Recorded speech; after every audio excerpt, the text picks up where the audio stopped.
Tonight on Bridge City News, voter turnout in Tuesday's Alberta provincial election was the highest in decades. We'll have those numbers for you. The Trans Mountain Pipeline project gets yet another delay, with Prime Minister Trudeau's government saying it needs more time to consult with Indigenous groups. And U.S. Special Counsel Robert Mueller's report on President Trump and accusations of collusion was released today with mixed reactions. Your nation. Your province, your southern Alberta. From the heart of Lethbridge, it's Bridge City News with Paul Arthur.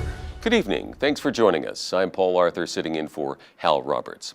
The latest data shows nearly 70% of Albertans voted in Tuesday's provincial election. That's the highest since way back in 1982. The last Alberta election saw only 57% voter turnout. Melanie Thomas, a University of Calgary political scientist, says the numbers are an indication of just how competitive the campaign turned out to be. She says she expects that people who previously didn't vote, including young men facing unemployment in the oil patch, were engaged in this year's election. Votes in a few remaining polls, including West Lethbridge, are still being counted. And now that Lethbridge residents have had a couple of days to digest the results, Bridge City News hit up Lethbridge College today to find out student reaction to the election results. The college's polling station showed a majority of voters choosing UCP, but we found some mixed reactions to that.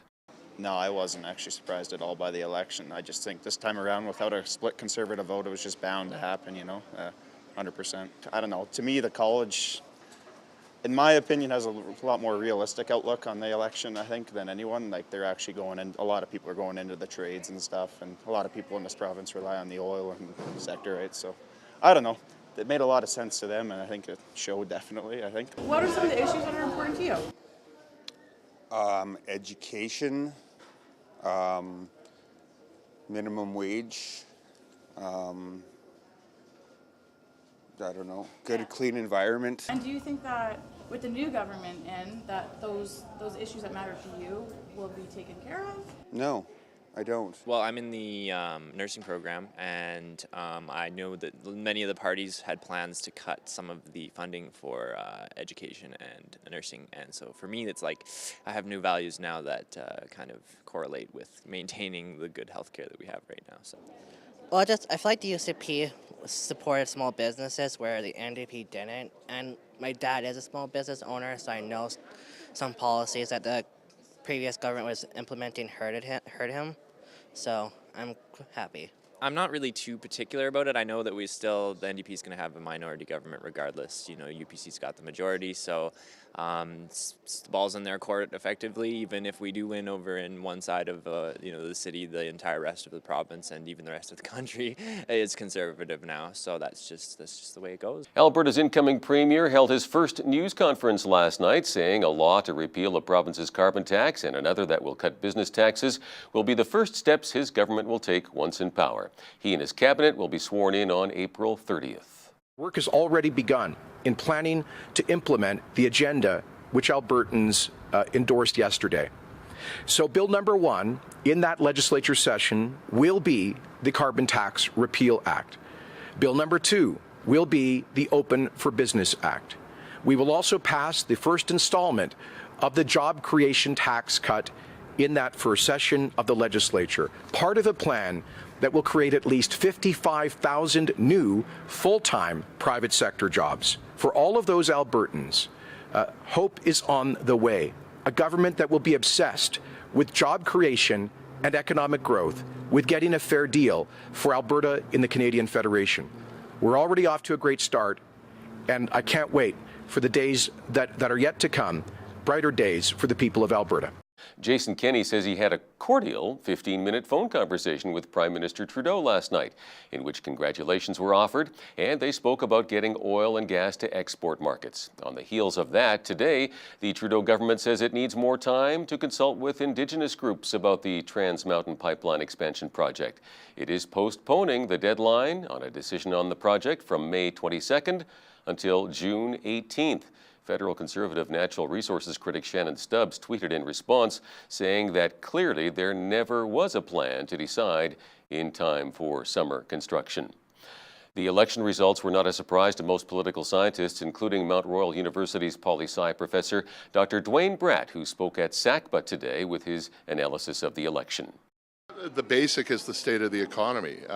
When people were being asked what the top issue at mind was, and then you rank them, they were all economic issues. And so when you've got one party fighting on the economy and the other party having to deal with the record on the economy, it makes a lot more sense that there would be a shift in government. And the other is the merger of the two Conservative parties. And so the NDP got 41% of the vote in 2015. They got 33% the other night. That isn't that much of a difference, but it's the reunification of the United Conservative Party that made it tough. Introducing a major tax increase at the same time that unemployment occurred is tough. And the other is the high budget deficits. Some of it, I think, was outside their control, but there seemed to be no effort at spending restraint. And I mean, the Notley government could have tried to explain that by saying, you know, laying off teachers and nurses isn't going to bring back rig workers, but they never tried to make that argument. Dr. Bratt also says the large voter turnout included a significant percentage of first-time male voters under the age of 35. Lethbridge County Council gathered this afternoon to discuss rural crime. RCMP Sergeant Glenn Henry stresses that when reporting crime in rural areas, no call is too small. Let us know what's going on in the rural areas. The councillors and the REIV will certainly message that themselves, but if you, through your audience, can reinforce the fact that, you know what, we have crime in the rural areas. We recognize that. We need help to solve that crime. And if the rural residents don't call the police, if they think it's not a big to-do, just, you know, some gas or a suspicious vehicle, from a policing perspective, if we don't hear from the community, we don't think there's anything going on. So we need that help. We've had some very good examples of when rural residents have contacted us, and we've been able to put our resources together and effect some arrests. So happy when we get the help, and it's very effective when we get the help. Call us, we're here for you. That's where the message. And no call is too little. Let us know what's going on. One of the things that we stressed to the council here this morning is maybe it's something small for you, but you wouldn't know that maybe there's some other areas that are having the same problems, and it's much a bigger issue for us. So every little bit helps. It's a little piece of the puzzle, and we're way more effective with the public's help than working on our own. We can't do it by ourselves. Glenn Henry was joined by an officer from the Picture Butte Detachment and has been sharing the same message with council members in other southern Alberta communities. This week marks the celebration of Passover for Jews and the beginning of Holy Week for Christians around the world. The holiday has double meaning, commemorating the time of deliverance for the Jewish people, as well as the sacrifice and resurrection of the Messiah. BCN's Loris Alexander reports. Passover is all about making a connection, a personal connection with God. Now, if you take a look at the Passover ceremony, what do we have? We have a lamb, which is slaughtered as a sacrifice. Rabbi Lindman says the Passover lamb that has to be a yearling is brought into the family. It lives with the family for 4 days. The idea being we build a personal connection with that family. The family then takes that lamb to the temple, and it is the father who has to cut the throat of that lamb biblically. He says as gruesome as it sounds, it's no different than the butcher shop. The whole point is a family has to make a connection with the lamb, and the family is then responsible for taking the life of the lamb. Put into the Christian context, we have a Messiah who came to earth, was born into the family, lived with the family, and whose life was taken by the family. Is there not a connection there? One is a picture of the other. So God was telling all of his community, this is what's going to happen in pictorial form. You're living this out. Someday it's going to make sense to you. And when it finally does, it's going to change you forever. The Joyful House of Prayer will be hosting their Passover celebration tomorrow, April 19th. For Bridge City News, I'm Loris Alexander. Meanwhile, an animal rights activist who noticed the live sheep present at the Joyful House of Prayer congregation decided to protest. However, City Bylaw Officer Skylar Plord says in this case, the animals seem well taken care of. The two things that are looked at are the welfare of the animals, which people did have concerns, either passing by or whatever. So we, on our end, had an officer attend. There is no concern for the animals' welfare. It has access to water, food, appropriate shelter. It's not obstructing the sidewalk in any way. Under the domestic or wild animals bylaw for the city, you're not permitted to keep livestock. However, at this point, because it is a religious practice and it is very, very short term, we've already made arrangements with the folks at the Joyful House of Prayer that the animals are going to be removed after the weekend. Parks Canada says 3 professional mountaineers are presumed dead after an avalanche on Howe's Peak in Banff National Park. The climbers, 1 American and 2 Europeans, were reported overdue yesterday. Parks Canada says there have been several avalanches in the area and that recovery efforts are on hold because of the continued risk of more slides. Residents of Penticton, BC gathered for a candlelight vigil to remember 4 community members slain on Monday in shootings. Residents gathered in a downtown park for a candlelight vigil last night. Mayor John Vasilaki says the event shows the strength of the community.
Pharmacists in Ontario could be given the power to issue prescriptions for certain conditions. A measure in last week's budget says the government is planning to expand the scope of practice for certain regulated health professionals like pharmacists, nurse practitioners, and optometrists. Health Minister Christine Elliott says allowing pharmacists to prescribe treatments for minor conditions like skin rashes could improve service. She says details would have to be worked out with regulatory bodies before any policy change takes effect. The Ontario Court of Appeal is expected to take several months to hand down its ruling on the province's constitutional challenge of Ottawa's carbon tax. Over the course of a 4-day hearing, the court heard warnings about the dangers of unchecked greenhouse gas emissions. Indigenous groups stressed their vulnerability to global warming, which they said could destroy their way of life. But Ontario government lawyers insisted the Greenhouse Gas Pollution Pricing Act lets Ottawa overstep the dividing line between federal and provincial spheres of authority. Prosecutors in the assault trial of former hostage Joshua Boyle are looking to challenge a ruling that would allow the defense to enter evidence of what could be described as consensual rough sex. Boyle is accused of assault, sexual assault, and unlawful confinement. His wife, Caitlin Coleman, has testified that he assaulted her on numerous occasions. Coleman's lawyer, Ian Carter, says he also plans to ask the presiding judge for a stay of the ruling while the process plays out, a move that could push the pause button on proceedings. Organizers for the 420 marijuana demonstration on Parliament Hill say they expect their largest crowd yet for the annual event, but warn celebrants still have concerns with how legalization has rolled out. The Marijuana Party of Canada is pushing the Liberals to address concerns from activists before the fall election. I think the crowd will be a little bit more diverse this year than it's been in most years. Personally, I have lots of friends who've never attended for the simple reason that it's not been legal, and this year it is. It's also on a Saturday, and hopefully if the weather holds up, there's going to be a great ton of people that'll take advantage of the opportunity to come out and experience something that you can't experience anywhere else. Nowhere else in the world does 420 happen on the steps of its government's building. Like, it's pretty special. So I think it'll definitely be a pretty big crowd, a pretty diverse one. We had 10,000 last year. I think the RCMP had said 15 almost. So I think we're expecting that plus a little bit more. So hopefully, 15, 20,000, we'll see. The top pressing issue is that the government is telling people one thing and doing another. They have a very hypocritical way of approaching the laws, or the way that they've written them at the very least. For instance, the example that we used was Bonify is a licensed producer who was selling cannabis that had been purchased from, Joe down the block for all it really mattered, and they got in trouble for it. But did they get in trouble? Not really. They had the CEO step down, which is a great move, but there was no criminal sanctions. The folks that we talked about over at the medical dispensary, they're facing 14 years in jail. That's an extremely serious offense. So you can't tell me that one person should be treated one way and another shouldn't. That's a little bit ridiculous. So that's a perfect example of how the government treats one people one way and another a completely different way. And that's hypocrisy at its finest. The marijuana party, we're unified by the idea that cannabis should not be criminalized. But under legalization, it is criminalized again, and there's even more penalties for trafficking, possession, all the driving situations. And we know through certain race data collection studies that were done in Ottawa, Kingston, Toronto, Halifax, London, Ontario, Windsor, Ontario, that, Black people, Indigenous people, people that are perceived to be Middle Eastern or Muslim are pulled over 3, 5, 7, 9 times their rate when represented in the population, and everyone uses cannabis at the same rate. A 420 event is also planned for Vancouver, where vendors say they will be checking identification for age when they sell their products, and police have also been warning parents to speak to their children about the dangers of marijuana. Prime Minister Justin Trudeau is ignoring calls from the Conservative Party and has officially launched the selection process to replace Supreme Court Justice Clement Gascon. The Conservatives wanted the PM to put the process on hold and launch an investigation into who leaked information about a dispute between Trudeau and former Attorney General Jody Wilson-Raybould over who should be the court's Chief Justice.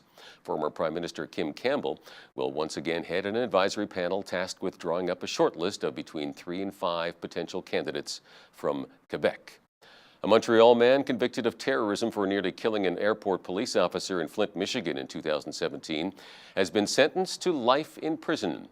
Amour Fatoui yelled, "God is great," in Arabic and repeatedly stabbed Lieutenant Jeff Neville, who survived the attack. Before he was sentenced this morning, Fatoui told the judge he wished he could have gotten hold of a machine gun that day to kill Neville and others.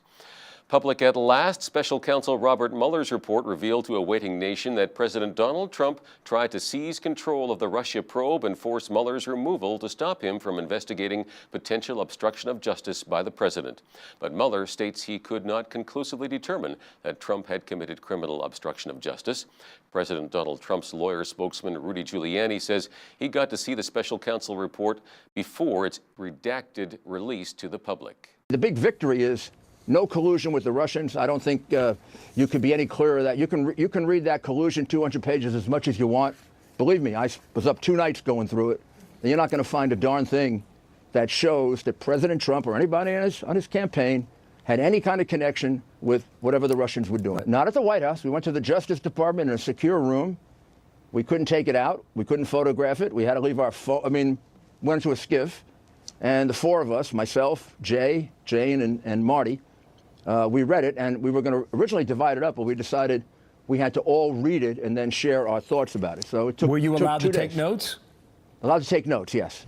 But I mean, it's kind of ridiculous to go after a man for obstruction when he was falsely accused. He was defending himself. His intent in each one of these situations, all 10 of them, is easily explained as an intent to not get framed. Meanwhile, House Judiciary Chairman Gerald Nadler said impeachment was still a possibility. Attorney General Barr appears to have shown an unsettling willingness to undermine his own department in order to protect President Trump.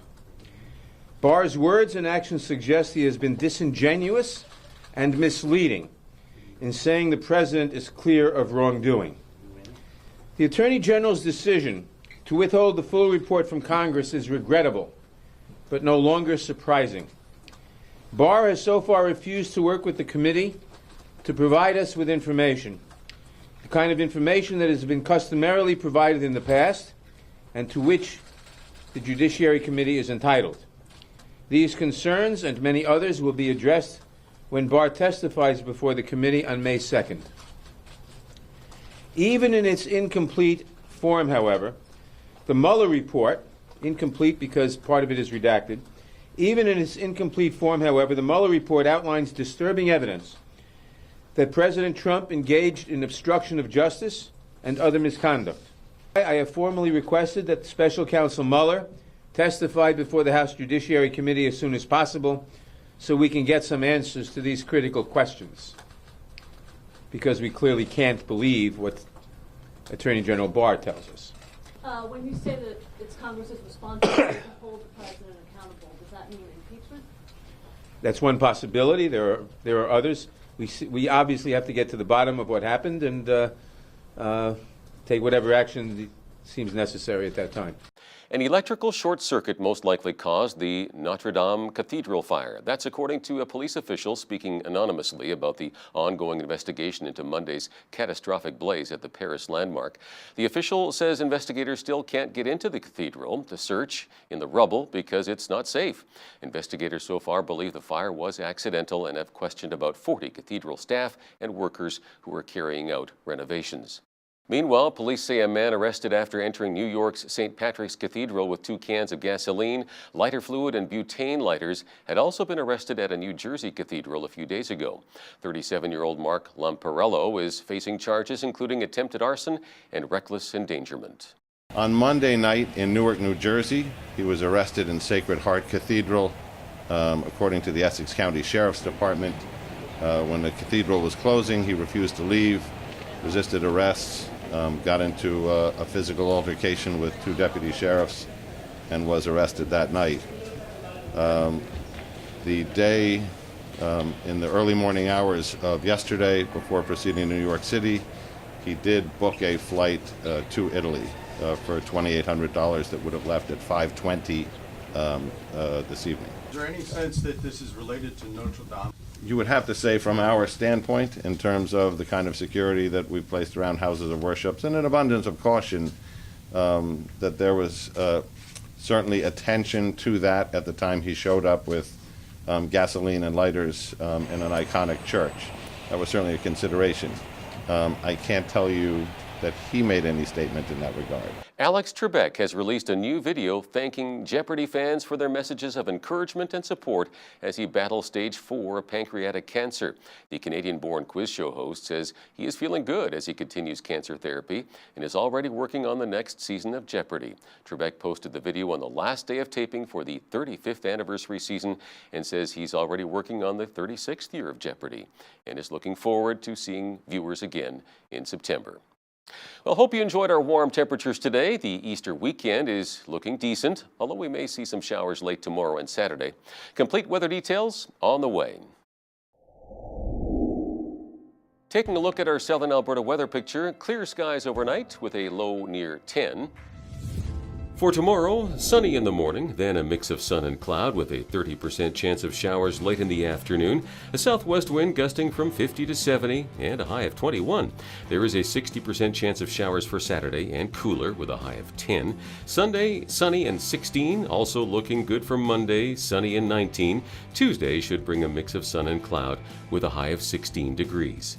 Looking at the almanac, the average high for this time of year is 14 with an average low of 0. Highest temperature on the state was recorded in 1952 at 26 degrees. Our record low was minus 14 in 1951. Sunrise was at 6:34 and sunset at 8:28. Looking at the national forecast for tomorrow, Victoria, BC is expecting a 40% chance of showers and a high near 13. For Vancouver, rain ending in the morning, then clearing, windy with a high of 13. Some rain is in store for Calgary with a high of only 10 tomorrow. Cloudy and 13 for Edmonton. Sunny, windy, and a high of 22 for Regina. Saskatoon, a mix of sun and cloud, windy, and 19. For Winnipeg, they are looking at cloudy skies, windy, and a high of 18 degrees. Not a great day shaping up for Toronto. They'll get 10 to 20 millimeters of rain with a north wind and the temperature dropping off to 6 in the afternoon.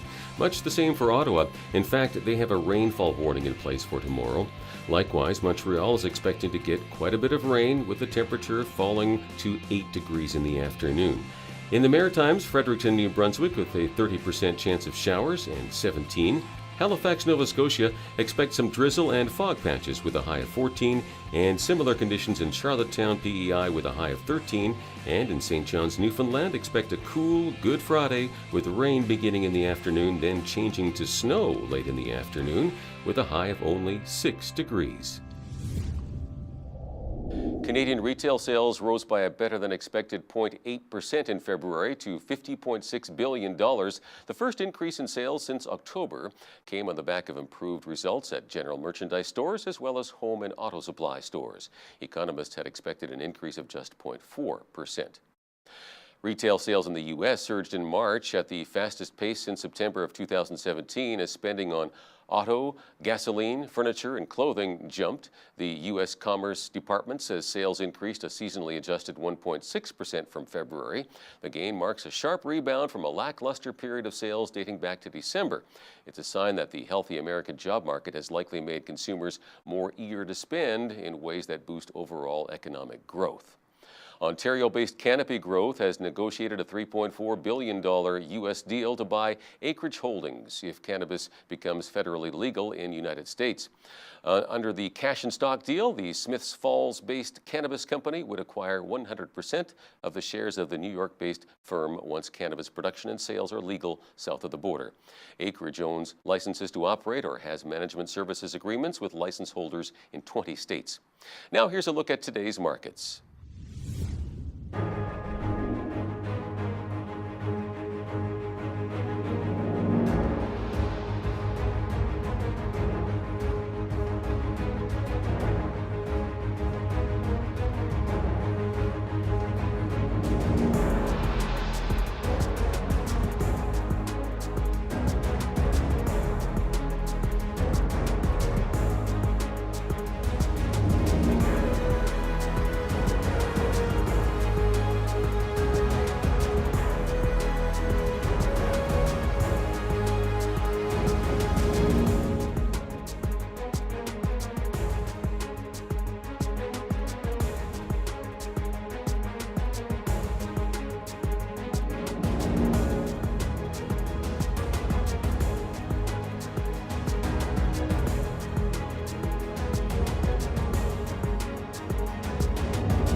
Recapping one of our top stories this hour, voter turnout in Tuesday's Alberta provincial election was the highest in decades, with nearly 70% of those registered casting their vote.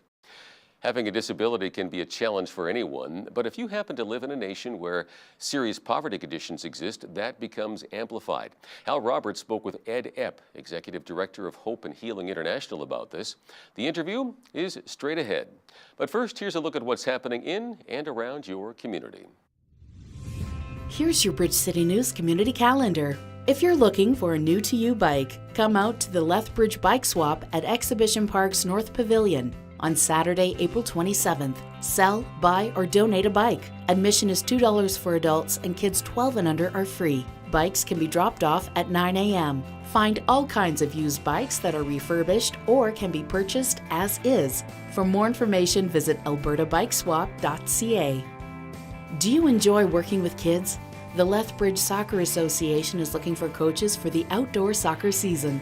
Volunteers will be coaching youth ages 4 to 19 and will be able to pick from the available teams. No experience is necessary, but a criminal records check is required. All equipment, uniforms, schedules, and team lists are provided. For more information about this fun opportunity, call Michaela at 403-320-5425. Lethbridge Legal Guidance is a nonprofit society offering free legal advice to low-income Southern Albertans. It holds clinics on Tuesdays from 5 to 7 p.m. by appointment only. Some of the areas the society assists in include family, criminal, traffic, immigration, EI, and other issues. For more information, call 403-380-6338 or email Lethbridge Legal Guidance at telus.net. And that's your Bridge City News community calendar. Living with a disability can be very challenging at the best of times. But what's it like to live with a disability while also living in poverty?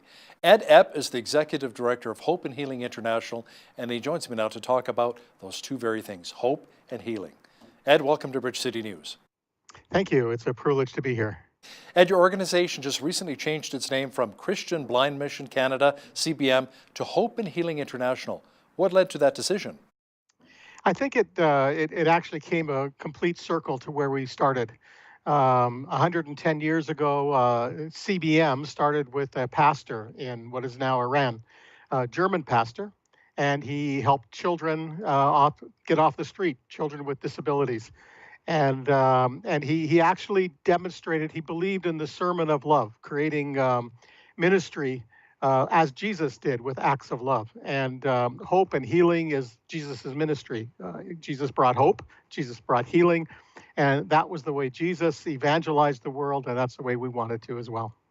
Now, your group has provided healing care for forgotten kids for over 110 years. What was some of the confusion you encountered around using the name Christian Blind Mission? Well, for a while, CBM did mostly blind work, cataracts and eye work. In the last 10, 12 years, we've been moving to more holistic, all disabilities, and particularly children. And so I remember once I was being introduced at a gathering, and a mayor of a city turned to me and said, what's your name again? And I said, CBM. He says, what does that stand for? And I said, well, Christian Blind Mission, but we help all children. And he said, it's too complicated. And he walked off and didn't introduce us. And so we do work with prosthetics, 3D printing, that kind of thing. And I've had reporters ask me, what's a blind mission doing working with prosthetics? And so it was confusing. So we wanted to get back to what we really did and have a name describe us, because that first moment when you talk to someone is the moment when you can grasp what we're doing. Now, you also talk about forgotten children. Who are the forgotten kids? Also, maybe share with our viewers a little bit about how poverty and disability are so closely linked.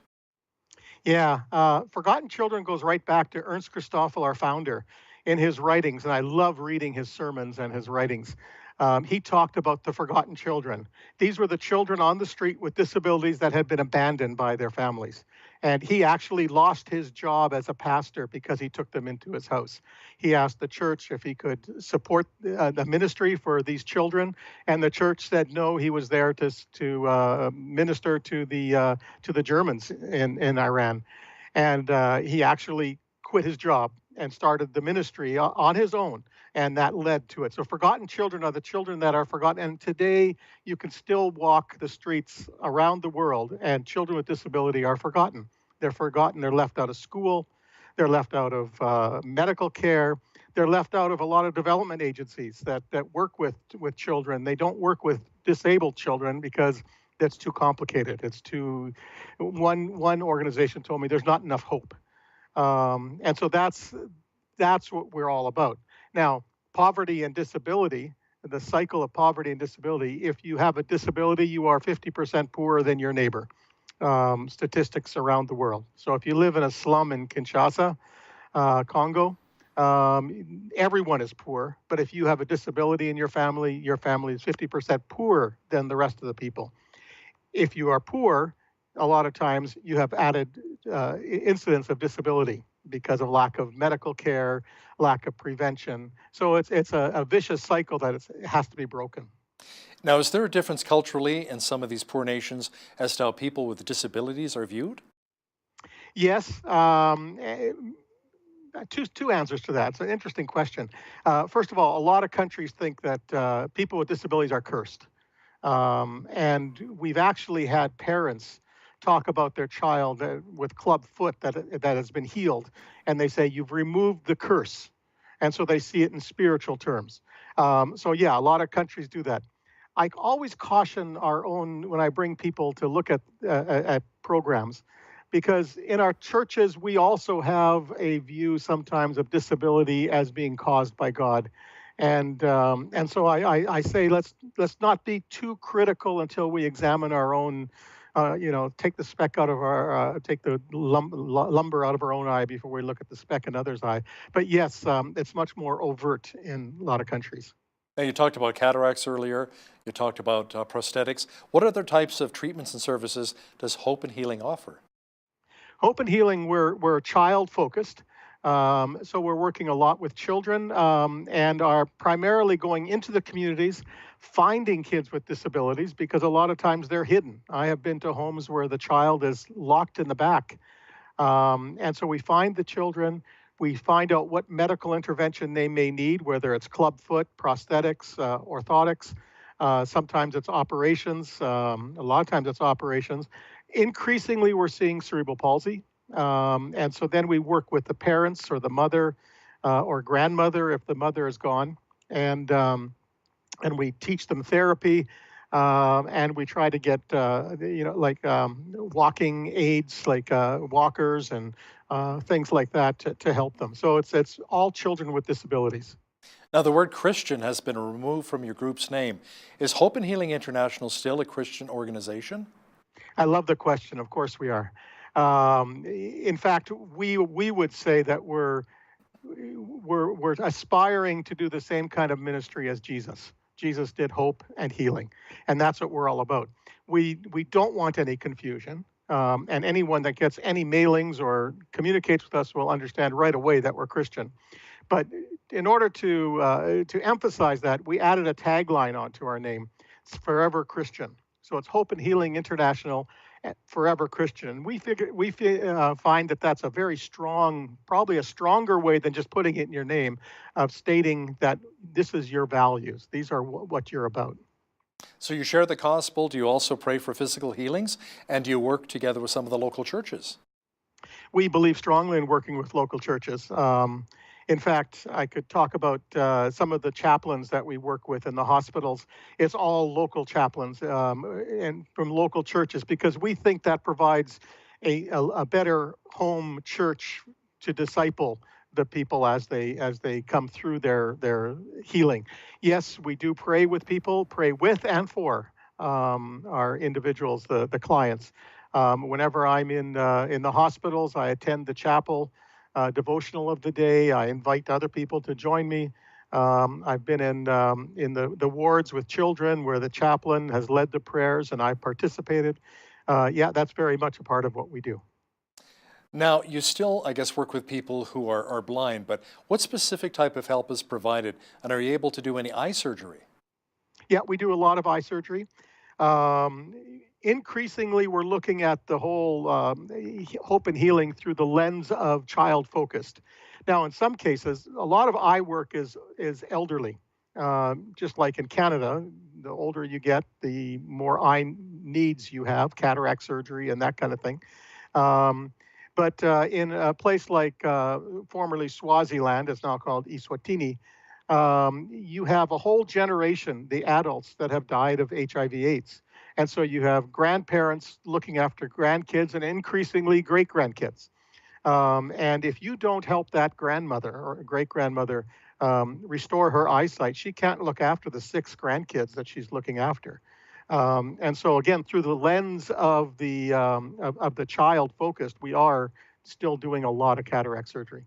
So Ed, what are your hopes for the organization's future as you go out under this new name and identity? Well, I think we want to do what we've always done, and that is to emulate Jesus's ministry on earth. We believe strongly that that we follow Jesus by doing acts of love. Our brand promise to the world is we value everybody as Jesus values them. And that's what we want to do, is we want to go out and help all children and make a difference. I want a child that is helped by hope and healing to realize that they have value, realize they are loved by God, realize they are loved by Jesus just as my own children are. And if we can do that, I think we're on their way to healing. Now, someone who's had the privilege of traveling with the organization, can you share some of the more impactful recent stories from the field with our viewers? Yeah, I just was in Ethiopia, in rural Ethiopia a couple weeks ago. And their trachoma is because of lack of clean water. And I visited this one grandmother with a granddaughter. The granddaughter was 12.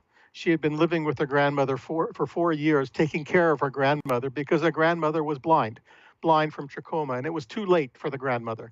Her cornea had been affected.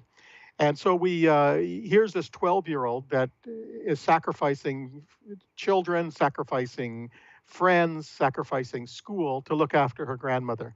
And she has to walk. There's no clean water source. We walk down this mountain with her to get her water. She has to go at least twice a day for that. 12-year-old carrying these huge jerry cans. And the water she got was not clean. There were animals there. It was just a complete, and it was the striking thing to me is this girl brought the water up. We followed her down and up. It was a hot day, high altitude. And we got to the home and the grandmother said, give them some water. And so she poured us a glass of water from what she carried as the only thing that she could give us. And it was very valuable, and I couldn't drink it because it was so unhealthy. And we will, that village will get a well. That village, by next year, she will walk maximum 5 minutes to get clean water that will have water for the animals and water for her. And that girl will not get trachoma. That girl will go to school. She was a bright girl. That's wonderful. Ed, how can people really help? Can they sponsor a child, maybe become a monthly partner, or maybe even make a one-time donation? Yeah, if you go to our website, hopeandhealing.org, you'll see that we have what we call Healing Hugs, where you sponsor a child for a year, and that child gets the medical interventions, $30 a month. That child gets found, it gets the medical intervention they need, and so they get the start. And the hugs is we have a teddy bear that goes to the child when they get found, and a teddy bear that you take home with you. And you get an update on the child as you go. So that's been a very a good thing to see, and it's really fun for me to go to Ethiopia again and see these little teddy bears grasped in these hands, and realize that every time I see that, I know that child is being taken care of. Wonderful. Ed Hepp, Executive Director of Hope and Healing International. Thanks a lot for joining me today from Waterloo, Ontario. Thank you. It was great to be here.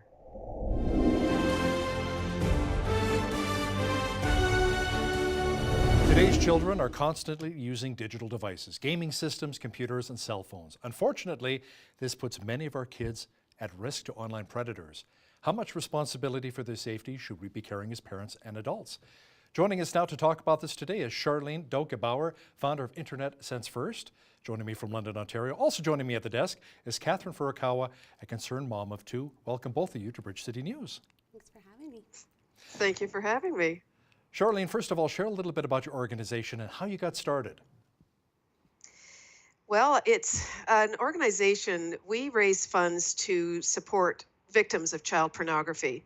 We pay for therapy for them. And those numbers are growing exponentially with the internet. And we do educational sessions. I have been traveling globally to teach people about my theory of digital supervision. And that's what the charity is about. I got started because a family member was a victim at the age of 4 by neighbors. And it was a horrible experience for the family. We were all devastated by it. And she went through her life very confused, upset, and at the age of 22 was killed by a drunk driver. And then as a network and computer specialist, I have found child pornography on a computer.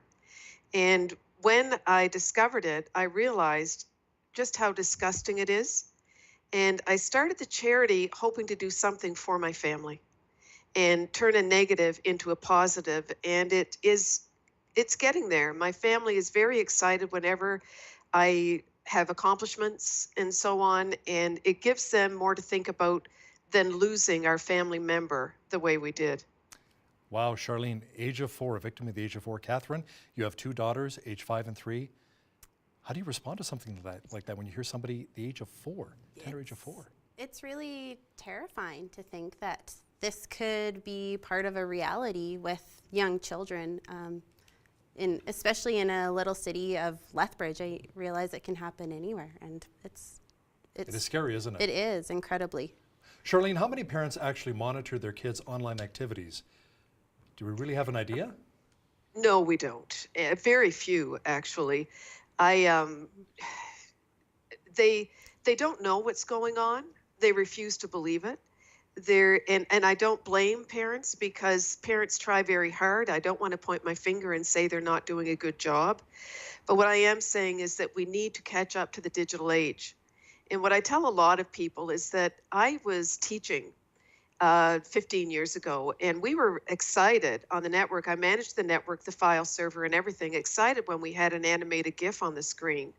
And in the year 2019, we have live streaming of videos, which is unfortunately the way these predators like to operate. It's come too quickly.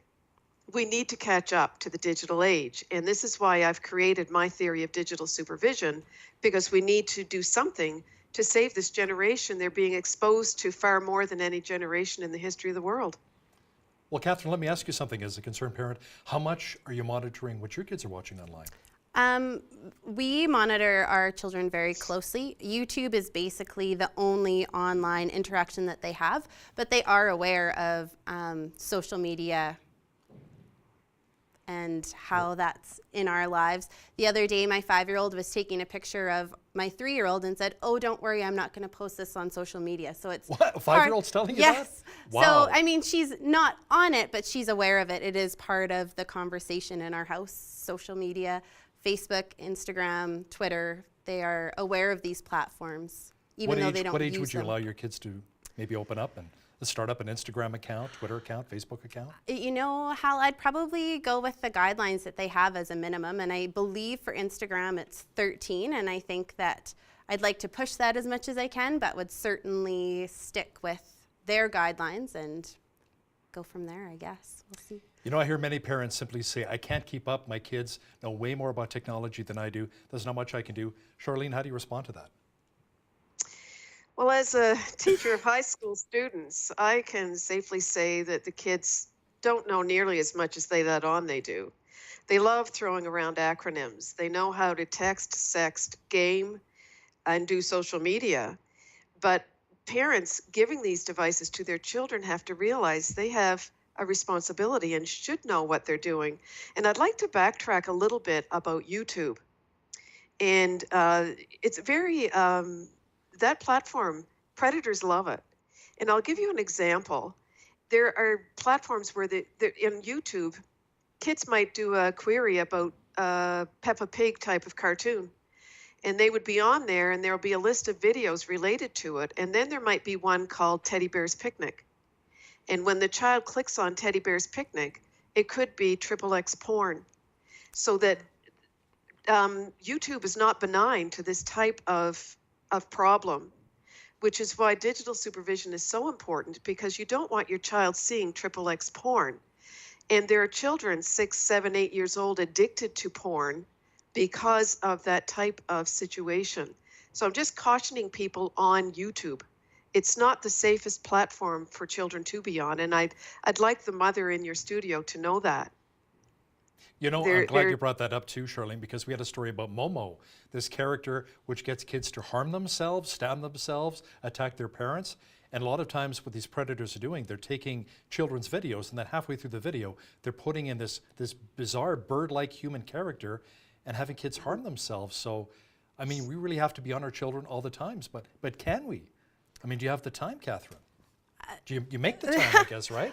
Yes, and I mean, to the point of YouTube, I have been aware of when videos in like the stream pop up that, like, you know, as it continues playing, that are inappropriate for children. And we, with our girls, it's stuff that we've watched that, and if they're on YouTube, I am certainly in the room, if not sitting right next to them, making sure that I know what's coming up. But yeah, it's scary that I can't always have full control. I'm glad to hear that you are there, because too many children are off in a basement corner and doing whatever they can, and they get the addiction to porn, and then so many other things are a result of that. So Charlene, what kind of a plan do we have to put together then for our kids? What are your thoughts?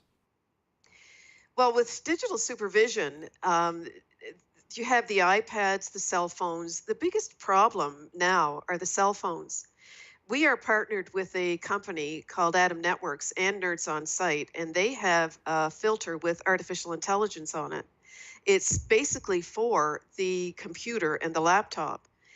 But when a child gets into YouTube and other devices, then the parents need to realize that a filter is not going to cover everything. And that's why we say that digital supervision and these devices are interdependent. So that digital supervision will take over as soon as the filter can no longer do the monitoring, which is why too many parents are becoming too dependent on a filter. They do not do everything.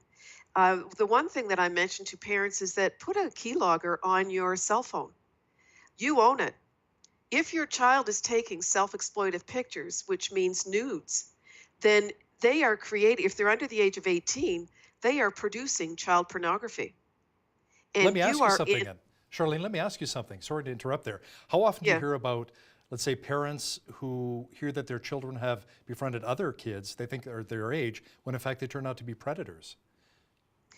That's done so often. And it's not just children, it's parents as well. They have people on their social media that they think they know. And let's face it could even be a relative. But you may have an unknown on your social media, or your security is wide open, and you're putting pictures up of your children.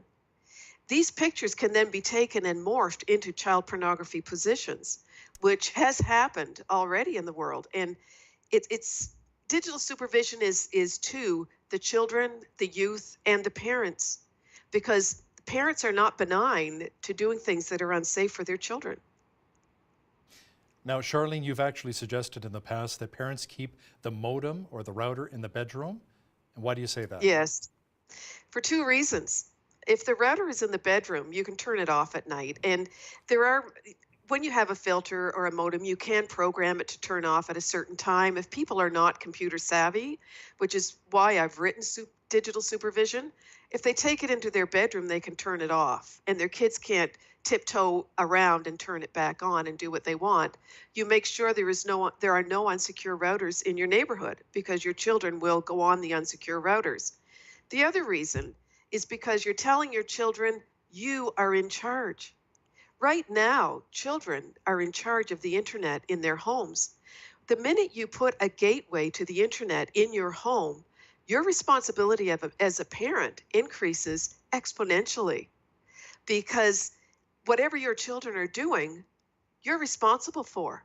Just because they're in front of a screen does not take away the responsibility of a minor. Catherine, let me ask you then, have you put the router in your bedroom? And how often do you change the passwords on the kids? We haven't. That's the first time I've ever heard that, and I think it's brilliant advice for parents.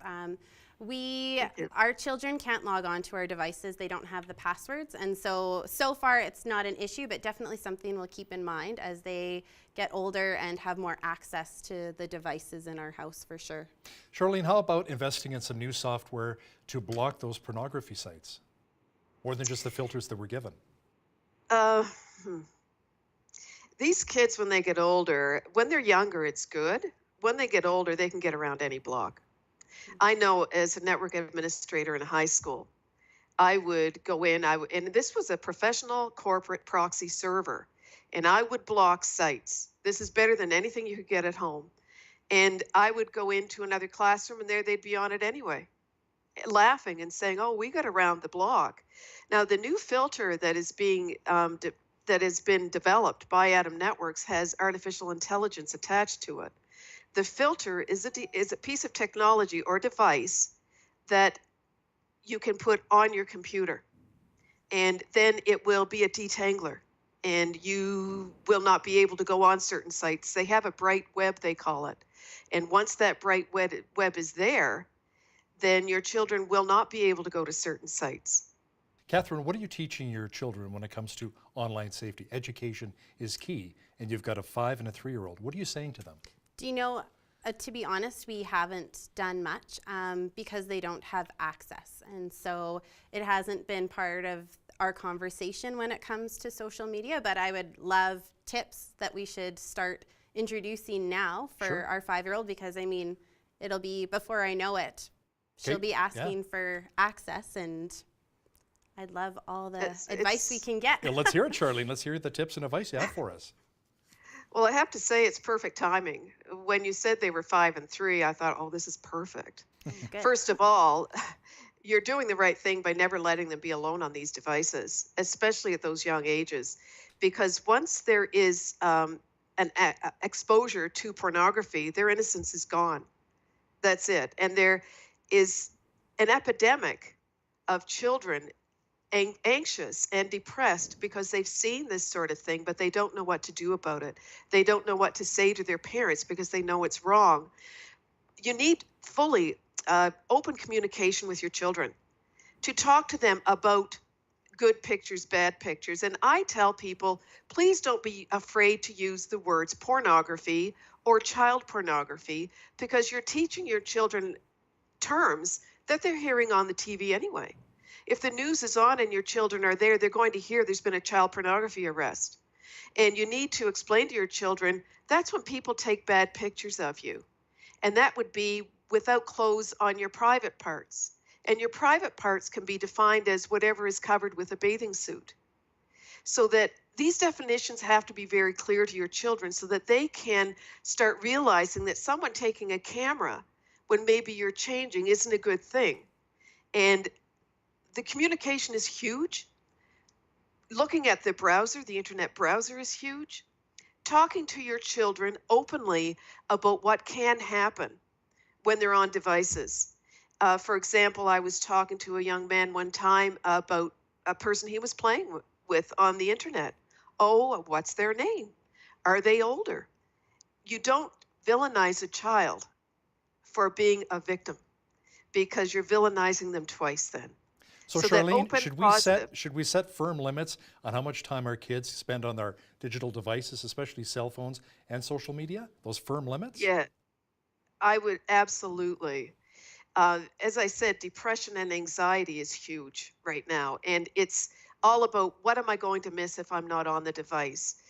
Kids that are so addicted that they can't do anything. There was one young man in Europe, in England, that was so addicted to doing selfies that he was almost suicidal because he wanted the perfect selfie. He was so addicted to it that he couldn't leave the house, he couldn't go to school, he couldn't work. These are things that in digital supervision, people have to be aware and watching constantly what's going on. This generation is going to be lost if we don't catch on to this, because this is a new concept. This is a new type of addiction. It's even written up in mental health circles that addiction to digital devices and selfies is now a mental health issue. You know, it's interesting. We have a few politicians who have a problem with taking too many selfies as well, but we won't go there. Charlene Doak-Gebauer, founder of Internet Sense First, and Catherine Furukawa. Ladies, thanks so much for joining me today on Bridge City News. Thanks for having Well, thank you very much for having me. And on behalf of all of us here at BCN, I'm Hal Roberts. God bless, be safe, and have a great night.